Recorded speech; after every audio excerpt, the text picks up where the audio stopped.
A little bit about the Alzheimer's Society of Toronto for those who may not be familiar with the Alzheimer's Society of Toronto. AST for short.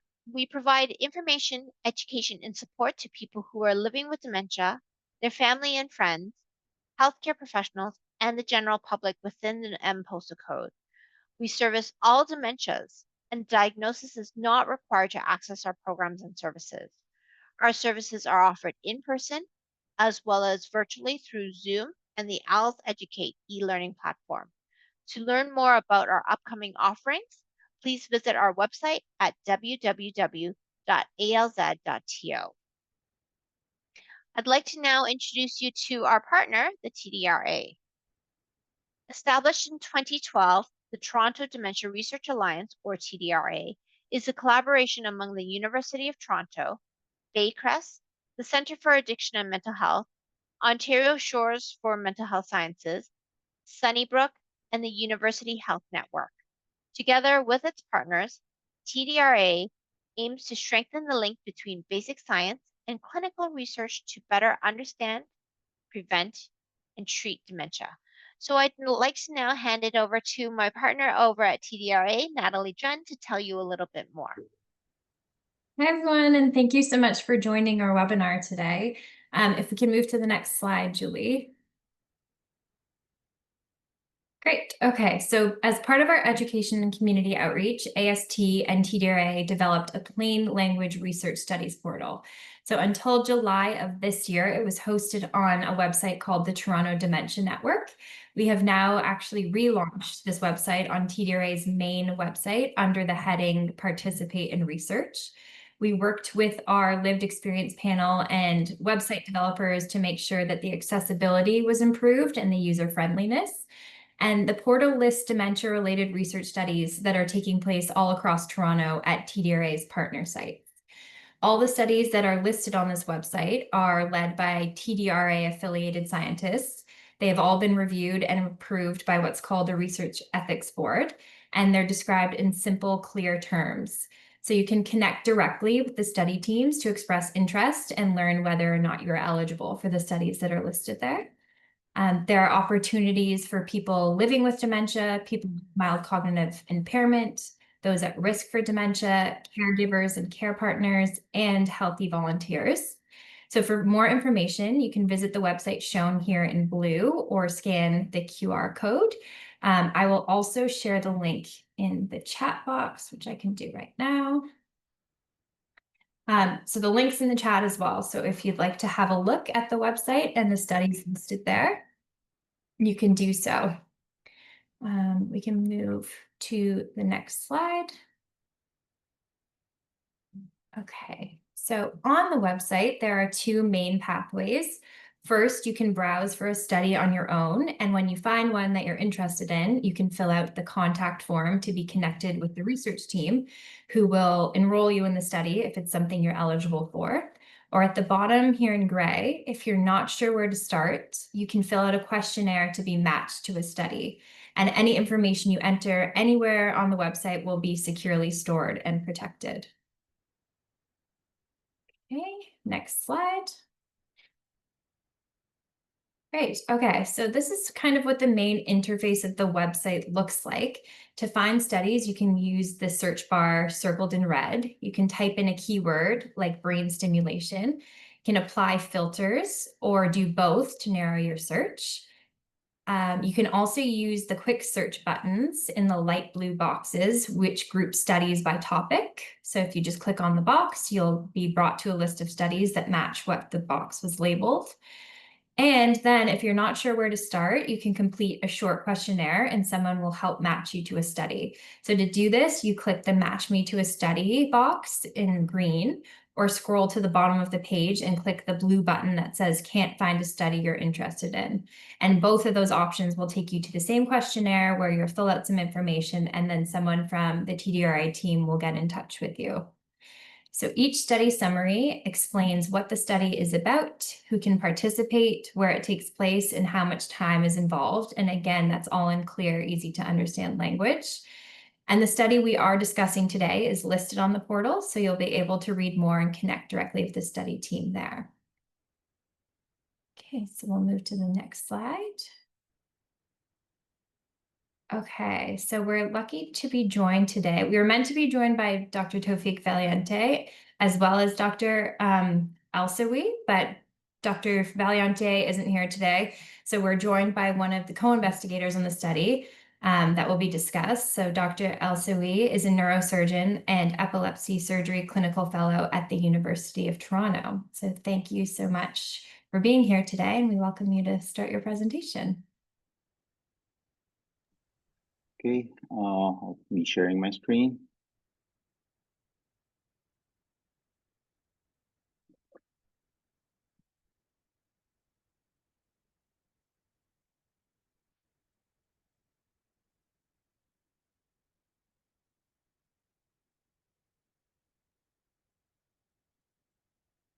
Okay, thanks Julie and thanks Natalie for the introduction, and thank you all for joining me today.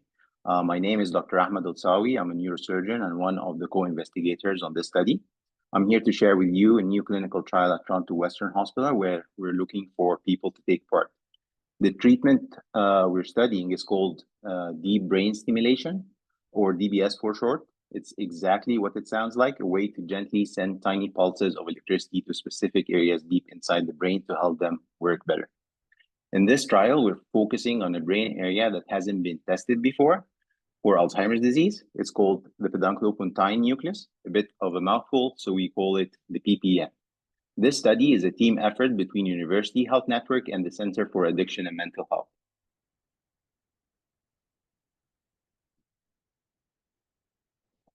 Before I go further, I'd like to thank the groups making this research possible. This trial is supported by a proof of concept grant from Brain Canada and the Alzheimer's Society of Canada. We're also received generous support from the Krembil Foundation. It really takes a village to run a study like this. Behind the scenes is an amazing team of doctors, researchers, and administrators, each contributing their own expertise. I want to thank every member of our team for their hard work and especially acknowledge Dr. Tawfiq Valiente, who is leading this study as the principal investigator. Okay, with that out of the way, here's what I'll be covering today. First, I'll give you a quick look at where things stand with Alzheimer's treatments right now. Next, I'll explain what deep brain stimulation, or DBS, actually is. Then I'll talk about why we're targeting a brain area called the pedunculopontine nucleus, or PPN. Finally, I'll walk through how our study works so you'll know exactly what you and your loved one will be signing up for. And at the end, I'll be answering any questions you might have. So let's dive into the first part of my talk today. What's the landscape of Alzheimer's treatment look like right now? Alzheimer's is a progressive disease that impacts memory, thinking, and the ability to do everyday tasks. We believe this is caused by a buildup of two harmful proteins in the brain called amyloid and tau. Right now, available treatments manage symptoms, but they don't stop the disease itself. That's why this new research is so important. Alzheimer's isn't just a personal struggle, it's a growing challenge for all of us. In Canada, the number of people living with dementia is on track to almost triple by 2050. By 2030, just 5 years from now, close to 1 million Canadians will be living with dementia.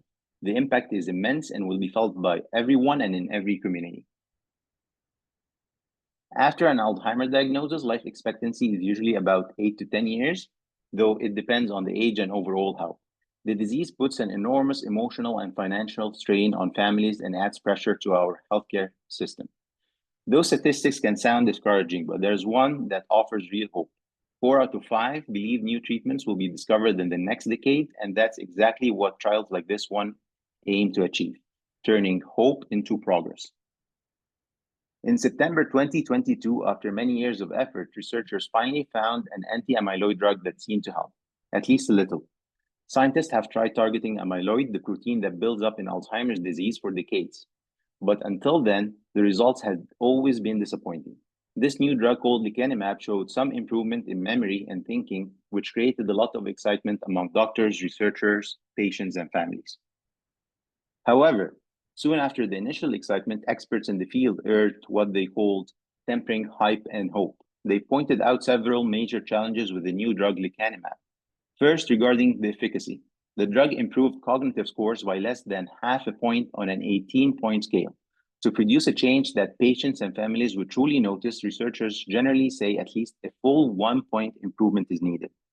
Safety is another concern. About 1 in 5 patients develop brain swelling or small brain bleeds on scans. Most people, fortunately, had no symptoms, but the long-term impact of these findings remain unclear. There are also major questions about logistics and cost. Lecanemab must be given by an intravenous infusion every 2 weeks, requiring regular hospital visits and monitoring for infusion reactions, which happen in 1 in 4 patients. In addition, frequent brain scans are needed to check for swelling and bleeding. Together, these issues add significant cost, increase pressure on an already stretched healthcare system, and raise doubts about whether the drug will be widely available and affordable, even in wealthy countries. Currently, lecanemab is not available in Canada except through a few limited experimental studies that are closely overseen by Health Canada. I recommend visiting the Alzheimer's Society of Canada website for more information about lecanemab and other drugs. It's an excellent and reliable resource. So to sum up the current Alzheimer's scene, there is still a dire and unmet need for disease-modifying therapy. That is a treatment that actually changes the course of the disease, not just manage the symptoms. So this brings us to the second part of my talk. What exactly is deep brain stimulation, or DBS for short? DBS is a surgical procedure where we implant a device that sends gentle electrical pulses to a very specific part of the brain. These target areas are only a few millimeters across, so we use precise high-tech tools to place the leads accurately. The system has 3 main parts. 1, a thin 1.27 millimeter wide lead placed in the target brain region. 2, wires which run under the skin to connect them. And 3, a small pacemaker-like device under the skin of the chest. The stimulation can quiet abnormal brain activity and engage healthy brain networks. In our study, we're using DBS to target a new brain area to see if it can boost rhythms involved in memory, thinking, and sleep in Alzheimer's patients. And I'll come back to that later in my talk. DBS in its current form has been used since the 80s, although electrical brain stimulation in general dates back much further, almost a century ago. Over the years, DBS has been refined and improved, becoming a precise and safe treatment for conditions like Parkinson's, epilepsy, and OCD. Worldwide, more than 200,000 people have received DBS, with around 12,000 new implants each year. And most side effects, if they occur, are temporary and manageable. This is just one example of the many DBS success stories for Parkinson's disease at Toronto Western Hospital, featured on CBC News. You'll first see the patient with disabling tremors, then watch as he reaches for the remote control on the coffee table to turn on his DBS device.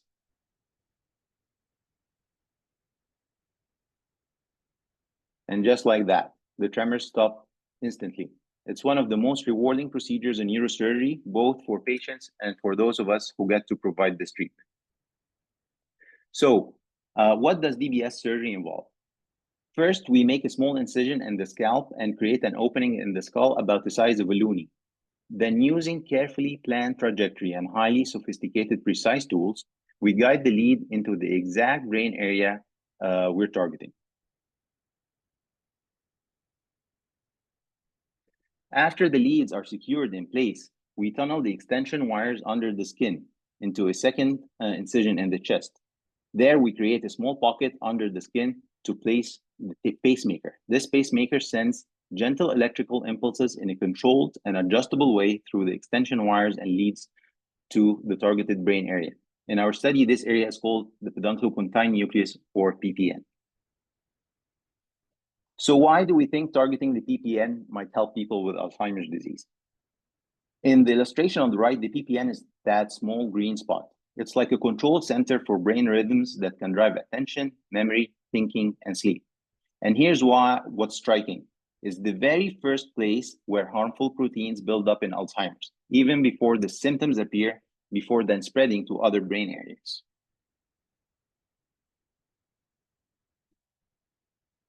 The image on the right here shows the brain electrical rhythms from the slowest at the top to the fastest at the bottom.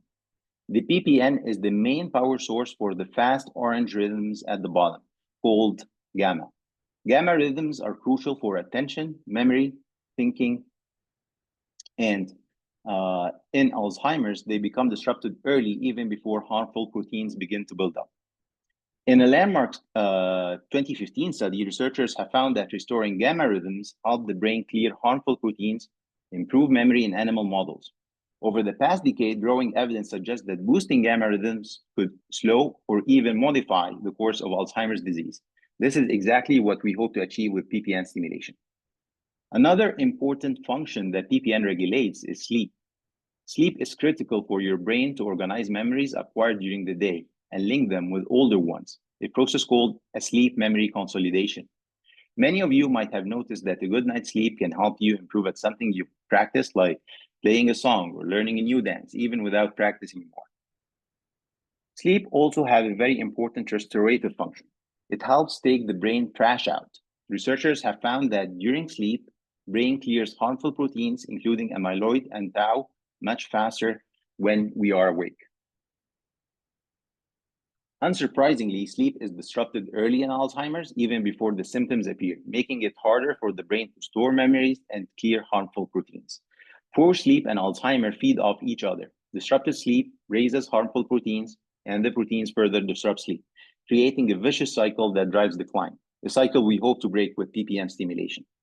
Remarkably, researchers have found that even a single night of sleep loss in healthy young adults can raise harmful Alzheimer proteins, showing how critical good night's sleep is for memory and brain health. These findings highlight how central the PPN is to Alzheimer's and why stimulating it could hold real promise. This trial asks a key question: can PPN stimulation restore gamma rhythms and improve sleep in Alzheimer's, and in doing so, help rescue memory? Remarkably, deep brain stimulation of the PPN has already been shown to help patients with Parkinson's dementia, a finding largely overlooked in Alzheimer's research. DBS of the PPN was previously tested to treat walking problems that didn't respond to standard brain targets for Parkinson's.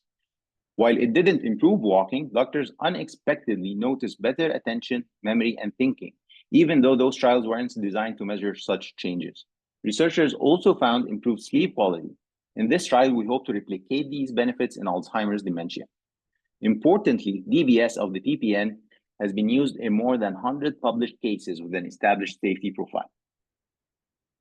So, researchers have tried using light flickers or sound delivered through goggles or headphones, as you can see in this image, trying to mimic the brain's gamma rhythms, but the results have been modest. These methods don't fully engage the brain native gamma rhythms or effectively reach the hippocampus, a key memory hub affected in Alzheimer's. That's what we're aiming to address with deep brain stimulation of the PPN. As the brain's power source for gamma rhythms, the PPN can drive strong, natural activity, including in the hippocampus. And unlike the non-invasive methods, DBS is a one-time procedure that works around the clock, awake or asleep, potentially providing a more steady and powerful effect. This brings me to the final part of my talk today. I'll give you a brief overview of the clinical trial design so you and your loved ones know exactly what to expect if you choose to join the study. If you are 60 years or older, have a diagnosis of mild Alzheimer's disease, are fluent in English, and have a caregiver who is willing to participate, you may be eligible to join the study. In this trial, we're looking at deep brain stimulation of the PPN to see how well it can boost the brain's gamma rhythms, and explain more about that in a moment. We'll also check its effects on thinking and sleep. Both you and your caregiver will be involved in these assessments. Your safety is our top priority, and we'll watch closely for any side effects and act right away if needed. We'll also listen to your feedback along with your caregiver to help improve the study design for the next phase of the trial. Here, the bottom right image shows how we look at your brain's gamma rhythms after the DBS device is implanted. You'll wear sensors while doing a simple mental task, and we'll see how your brain rhythms change before and after DBS.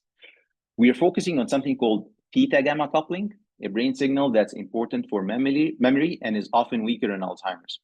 In the bottom left image, you can see an example. The left side of the cyan line shows a healthy signal, while the right side shows a weaker signal linked to poorer memory. Our team members have shown that this signal can track Alzheimer's progression. With DBS of the PPN, we hope to bring this signal back towards the normal, which could help support memory.